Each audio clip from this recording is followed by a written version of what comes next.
नमस्कार मित्रांनो, की स्टडी चॅनलवर सर्वांचं स्वागत. आज आपण लोकसत्ता, सकाळ, द हिंदू वर्तमानपत्रातील ज्या काय चालू आर्थिक घडामोडी असतील त्यावर प्रश्न बघणार आहोत. ठीक आहे. तर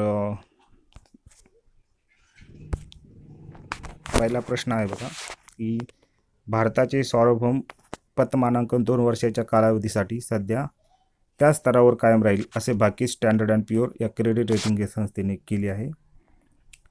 नंतर ब, भारताचे सध्याचे सार्वभौम पतमानांकन BBB- आहे. तर यापैकी कोणती विधानं बरोबर आहेत किंवा सत्य आहेत हे आपल्याला ओळखायचं. ठीक आहे. तर ऑप्शन पहिला हे आहे की फक्त अ हे विधान बरोबर आहे. ऑप्शन दुसरं काय सांगते की फक्त ब हे विधान बरोबर आहे की भारताचे सार्वभौम पतमानांकन BBB- एवढं आहे. आणि ऑप्शन चौथं सांगत आहे की ऑप्शन म्हणजे विधान अ व विधान ब ही दोन्ही विधाने बरोबर आहे. ठीक आहे. तर या प्रश्नांचं उत्तर काय आहे?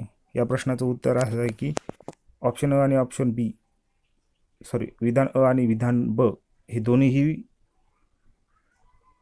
स्टेटमेंट विधाने बरोबर आहेत. म्हणजे हे ऑप्शन क्रमांक चौथा बरोबर आहे. ठीक आहे. तर या संबंधीची न्यूज बघू आपण.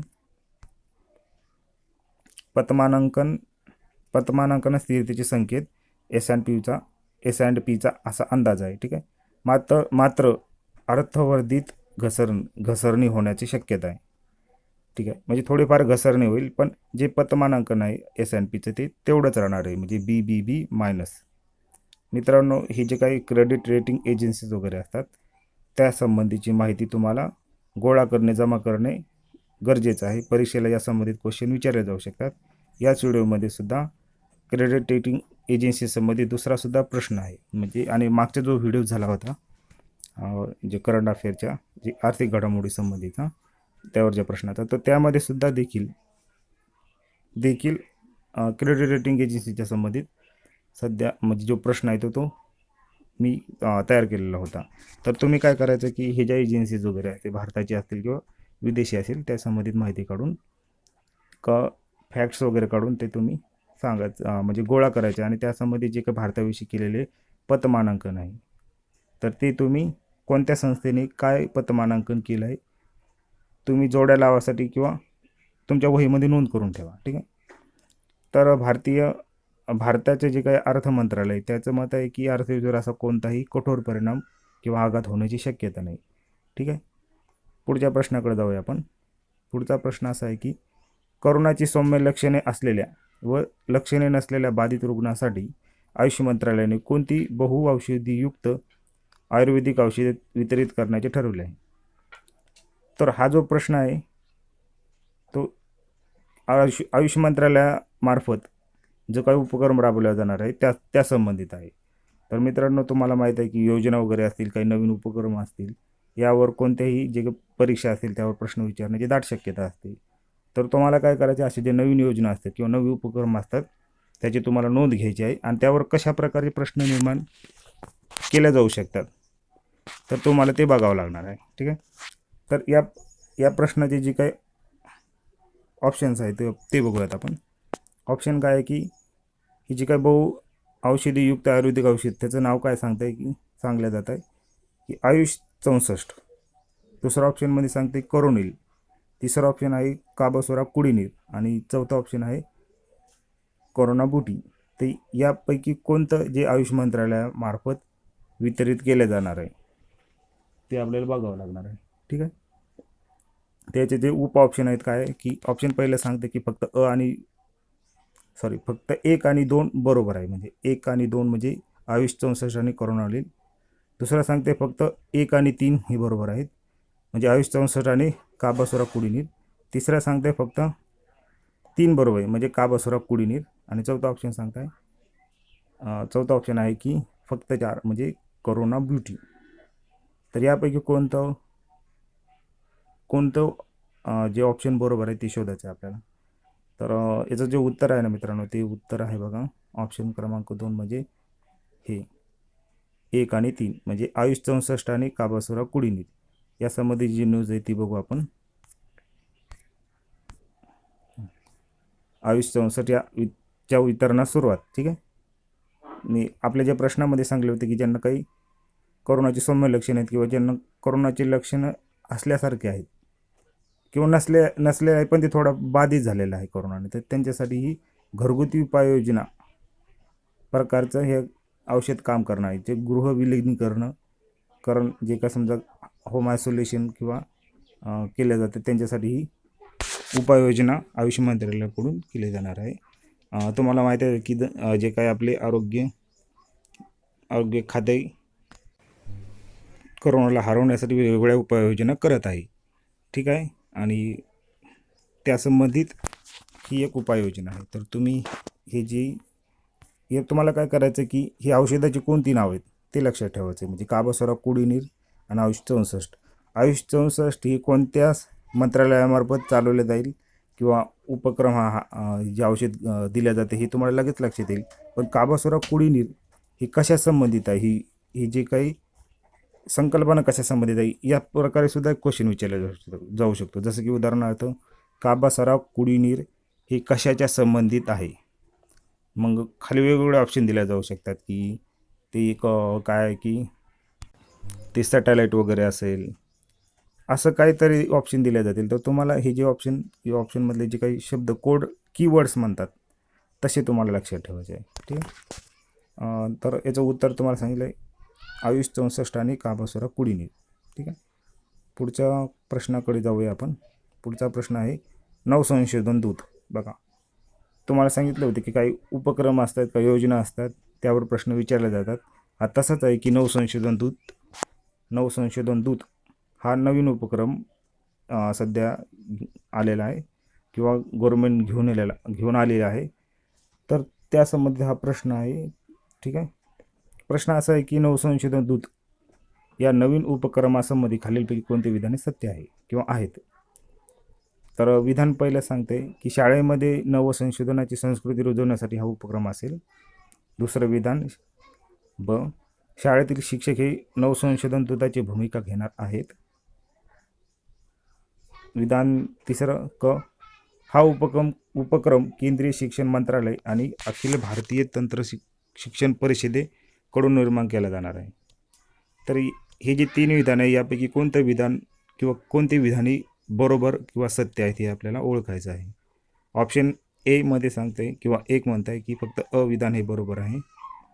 नंतर ऑप्शन 2 फक्त ब हे विधान बरोबर आहे, म्हणजे नवसंशोधन दूताची भूमिका शिक्षक घेणार. आणि ऑप्शन 3 म्हणजे सर्व विधाने बरोबर आहेत, अ, ब आणि क.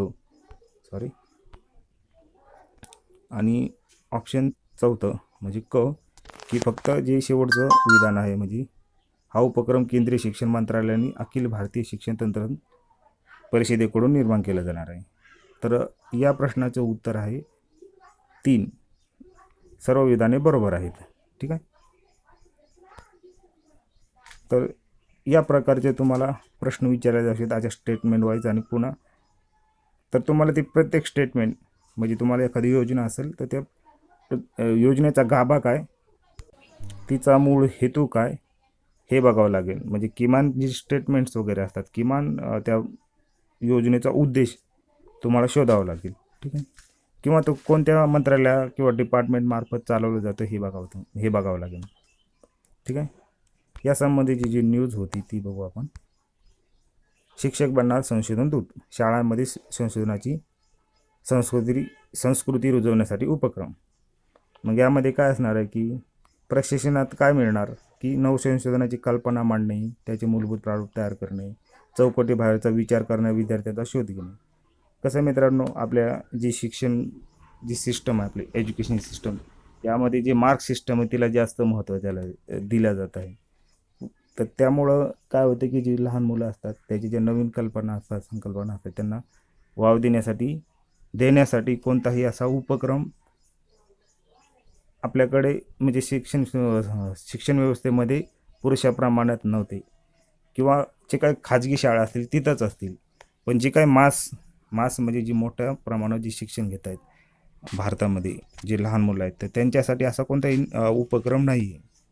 तर त्यासाठी हा केंद्राकडून केला जाणारा एक नवीन उपक्रम असणार आहे.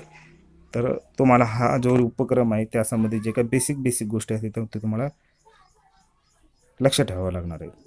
तर या न्यूजमध्ये तुम्ही बघाल की हे जे पॉईंट्स वगैरे तुम्हाला लक्षात ठेवावे लागतील.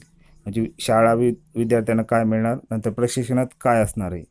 तर हे जे बेसिक पॉईंट आहेत हे लक्षात ठेवा तुम्ही. मी ते काय वाचणार नाही, तुम्ही नंतर ते व्हिडिओमध्ये पॉज करून वाचू शकता. ठीक आहे.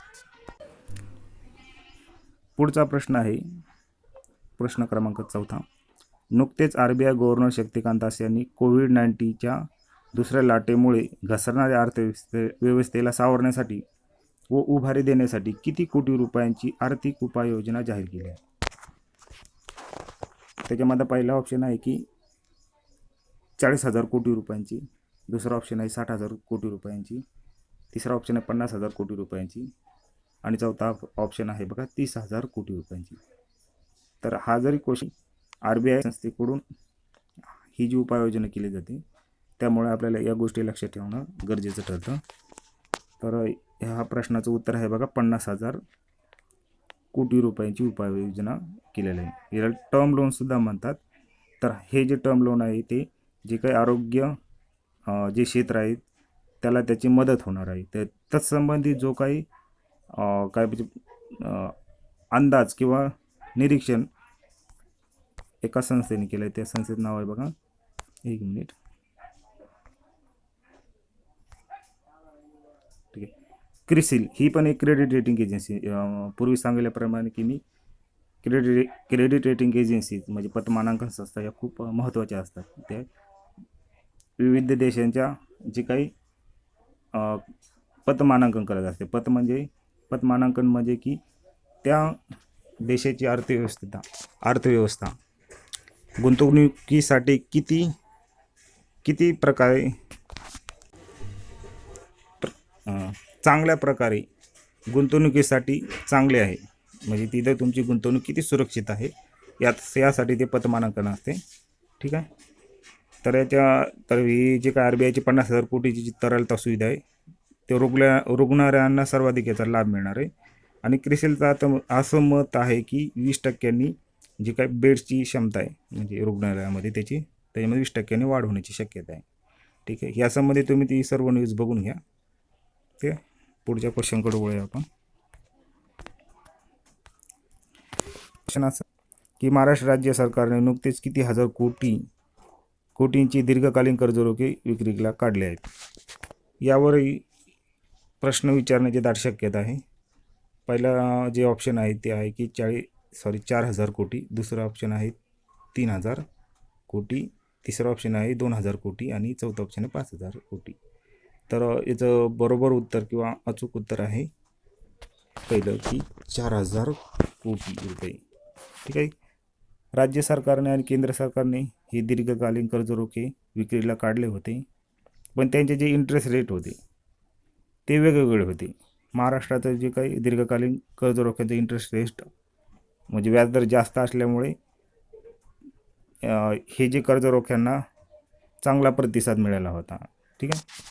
तर हे जे प्रश्न असतात फॅक्च्युअल जरी वाटत असेल पण त्यांना जर एकदा वाचून घेतलं, एकदा दोनदा वाचून घेतलं तर फॅक्ट्स काही लक्षात राहतात. पाठांतर होत नसतं, वारंवार वाचलं की कोणत्याही गोष्टी पाठ होतात. तसंच हा जो प्रश्न आहे तसाच आहे हा. ठीक आहे. आपण बघूया त्या संबंधित न्यूज कशी होती की कर्जरोख्यातून राज्याला अतिरिक्त 1,000 कोटी म्हणजे जे काही कर्जरोखे काढले होते तर ह्याच्या महामारीच्या पार्श्वभूमीवर महसुलाची आवश्यकता असताना हे गव्हर्नमेंटने काढलेले रोखे होते. त्याच्यातून 1,000 अतिरिक्त कोटी रुपये गव्हर्नमेंटला मिळाले आहेत. ठीक आहे. यासंबंधी तुम्ही न्यूज सर्व वाचून घ्या. कारण तुम्ही न्यूजपेपर वाचत आहात असं मी एक गृहीतच धरलेलं आहे. पण त्यावर जे क्वेश्चन तयार होतात ते कसे फ्रेम केल्या जातात यासाठीच हा आमचा उपक्रम आहे. ठीक आहे. तर प्रश्नांच्या माध्यमातून न्यूज कशी तुम्ही लक्षात ठेवू शकता यासाठी आम्ही हा उपक्रम हाती घेतलेला आहे. जर आमचा हा उपक्रम तुम्हाला आवडत असेल किंवा हे जे व्हिडिओ आहेत तुम्हाला वाटत असेल की तुमच्या येणाऱ्या परीक्षा त्यासाठी उपयोगी ठरत असेल तर तुम्ही व्हिडिओ तुम्ही लाईक करू शकता. तुमच्या मित्रांना तुम्ही फॉरवर्ड किंवा शेअर करू शकाल. आणि याच प्रकारे जर तुम्हाला जर पॉलिटीच्या संबंधित असेल किंवा जिओग्राफीच्या संबंधित असतील किंवा एन्व्हायरमेंटच्या संबंधित असतील, जर क्वेश्चन जर आमच्याकडून हवे असेल तर तसंही तुम्ही सांगू शकता. तुम्ही कमेंट बॉक्समध्ये त्या प्रकारे लिहू शकता. जर चांगला प्रतिसाद असेल तुमच्याकडून तर आम्ही नक्कीच तत्संबंधित जे आमच्याकडे जे काही चांगले शिक्षक आहेत, म्हणजे क्वालिफाईड आहेत सर्व, तर त्यांच्याकडून आम्ही नक्कीच तुम्हाला उपलब्ध करून देण्याचा प्रयत्न करू. ठीक आहे. सायन्सचे सुद्धा आम्ही तसंच करण्याचा प्रयत्न करू. सायन्सच्या संबंधीसुद्धा आमच्याकडे क्वालिफाईड टीचर्स आहेत, वेल एज्युकेटेड. तर त्यांच्याकडून सुद्धा स्पर्धा परीक्षेच्या संबंधित असणार आहे, तर त्यांच्याकडून सुद्धा आम्ही तसा प्रयत्न करण्याचा प्रयत्न करू. तर ठीक आहे मित्रांनो, हा व्हिडिओला बघितल्याबद्दल धन्यवाद.